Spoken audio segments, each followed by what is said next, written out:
데이터베이스 관리 시스템에 대해서 알아보겠습니다.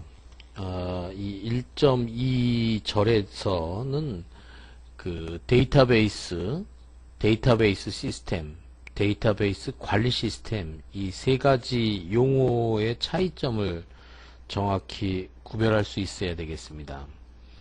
먼저 우리가 DBMS라고 하는 것, 영어로 데이터베이스 매니지먼트 시스템, 한국말로 데이터베이스 관리 시스템이 되겠습니다.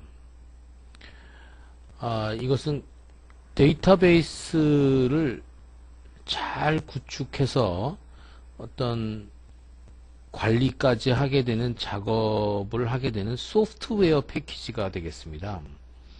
다시 말해서 소프트웨어죠. 데이터베이스를 만들기도 하고 관리하기도 하는 그 소프트웨어입니다.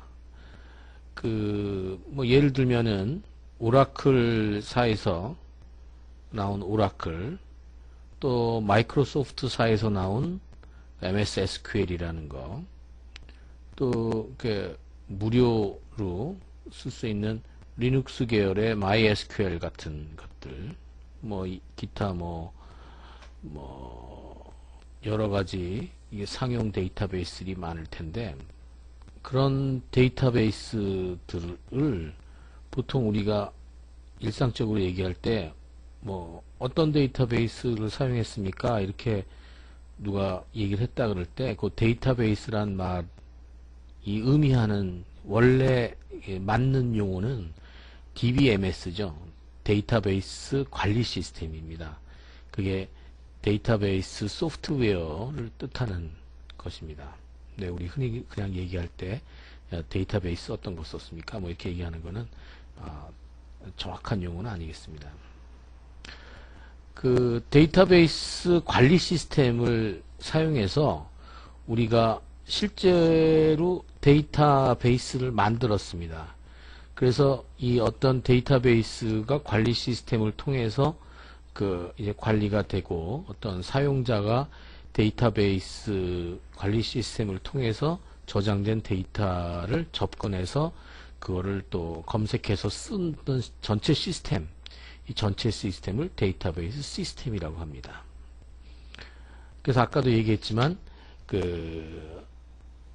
미국에서 쓰는 원서, 아까 예를 하나 들었었는데 그 책 이름이 Fundamentals Database Systems라고 되어 있죠.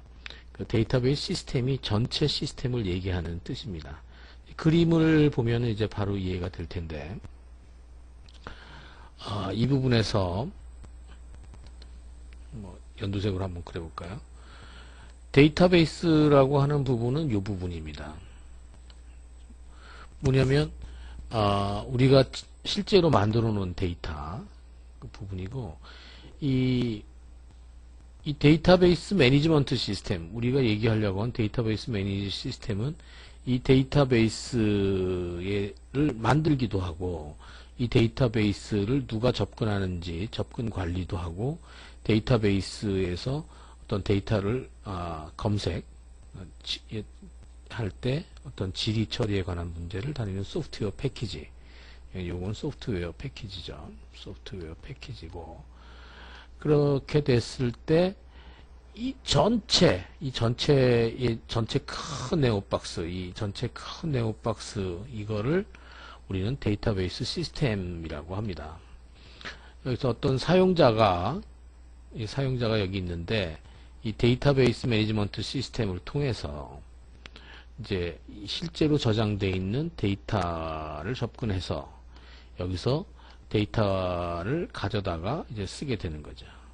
또 아니면은 우리가 어떤 데이터베이스의 응용 프로그램을 만들어서 사용자는 이 응용 프로그램을 통해서 이 데이터베이스를 접근해서 그 결과로 원하는 데이터를 찾아내서 쓸 수 있는 시스템, 이 전체 시스템이 데이터베이스 시스템이 되는 것입니다. 다시 한번 얘기하지만 세 가지 용어, 데이터베이스라는 것과 데이터베이스 시스템이라는 것과 데이터베이스 매니지먼트 시스템을 정확히 구별해서 쓸 줄 알아야 되겠습니다.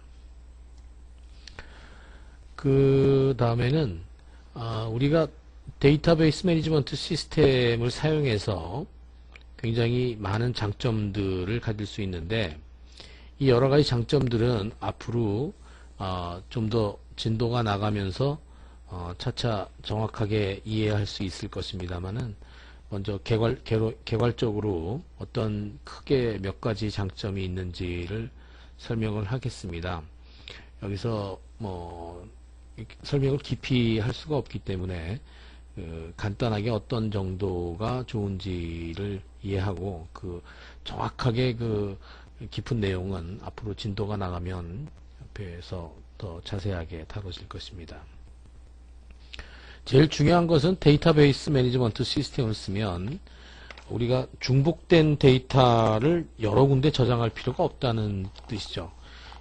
아까 관련된 데이터의 모임이라는 것에서도, 정의에서도 봤지만, 어떤 관련이 있는 데이터들을 가지고 데이터를 저장을 할 때 관련되어 있는 데이터들을 어떻게 잘 정리를 하면, 이 잘 정리한다는 뜻이 앞으로 우리가 설계를 해나가는 과정이 되겠습니다만은, 이렇게 정리를 하면 우리가 데이터를 중복되게, 같은 데이터를 여기저기에 막 저장하지 않고 필요한 데이터만 저장을 하고, 그거를 어떤 연관성이 있는 것을 찾아내는, 그렇게 해서 데이터베이스를 유지하게 되면 우리가 중복성도 줄이고, 또 데이터가 쓸데없이 이렇게 한쪽에는 A라는 데이터가 들어가는데 다른 쪽엔 B라는 데이터가 들어갈 수 있게 해서 서로 일치성이 없어지는 그런 것도 막을 수가 있습니다.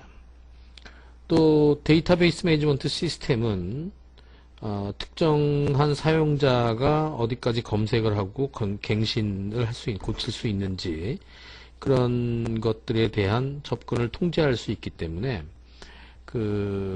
데이터베이스 시큐리티 부분에서 데이터에 대한 보안성을 가질 수가 있겠습니다.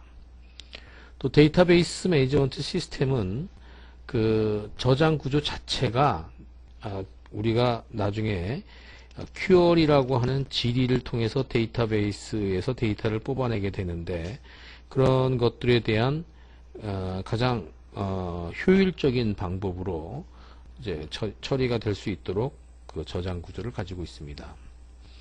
또 데이터베이스 매니지먼트 시스템 자체는 저장과 동시에 이렇게 백업도 하고, 어떤 시스템이 나중에 잘못됐을 때, 잘못된다는 얘기는 고장도 날 수 있고 천재지변도 있을 수 있고 여러 가지 이유가 있겠지만, 그런 내용이 담겼을 때 바로 우리가 원하는 위치까지 복구할 수 있는 그런 기능을 갖고 있게 되겠습니다. 그 다음에 데이터베이스는 여러 고객들의 어떤 수준이나 고객들의 종류, 분류에 따라서 원하는 데이터 화면을 다르게 할 수 있는 그런 다양한 인터페이스를 가질 수가 있고, 그 다음에 일관되게 데이터를 유지할 수 있다고 하는데, 이 얘기는 이제 데이터를 입력할 때부터 어떤 제한 조건을 줘가지고, 예를 들어서 사람의 나이다. 그러면 나이가 1000살, 10,000살 이렇게 들어갈 수는 없겠죠. 그 다음에 또 음수로 마이너스 100살 이렇게 들어갈 수도 없고, 나이라는 적정한 데이터의 범위가 있을 겁니다. 0살부터 해서 100 한 몇 살까지 이런 정도의 범위 내에서만 나이가 들어가지, 나이가 엉뚱하게 큰 숫자나 음수나 이렇게 들어가지 않게끔 데이터를 일정하게 유지할 수 있는 그런 기능도 데이터베이스의 장점이 되겠습니다. 또 데이터베이스 관리 시스템을 쓰게 되면 응용 프로그램을 개발하는데 시간도 줄일 수 있고, 또 데이터가 통합해서 관리되기 때문에 업무의 중복을 줄임으로 해서 전체적인 운영 관리 절감 효과도 가질 수가 있겠습니다. 그러면은 데이터베이스 시스템을 쓰게 되면 모든 것이 다 좋으냐? 그렇지는 않고, 데이터베이스 자체도 비싸고, 데이터베이스를 쓰면 뭐 하드웨어도 있어야 되고 뭐 개발도 새로 해야 되고 복잡해지기 때문에 이제 비용이 많이 들겠죠. 그래서 데이터베이스가 아주 뭐 데이터가 간단하다. 또 응용 프로그램도 아주 간단하다. 그리고 한번 저장되면은 그 내용도 거의 변하지 않는다. 그럼 데이터베이스를 사용할 필요가 없겠습니다. 또 데이터베이스라는 거는 어떤 데이터에 대해서 여러 사람이 동시에 접근하는 거를 가정하고 만들기 때문에 뭐 사용하는 사람이 나 혼자다. 그랬을 때도 뭐 데이터베이스를 꼭 굳이 만들 필요가 있겠느냐 하는 생각을 하게 됩니다. 그 다음에 뭐 이거는 조금 이상하지만 그 데이터베이스 시스템 자체가 오버헤드가 있기 때문에 실시간성이 굉장히 중요하다. 그럴 때는 좀 특별한 데이터베이스를 만들어야 되겠죠. 그래서 데이터베이스 관리 시스템이 뭔지에 대해서 알아봤습니다.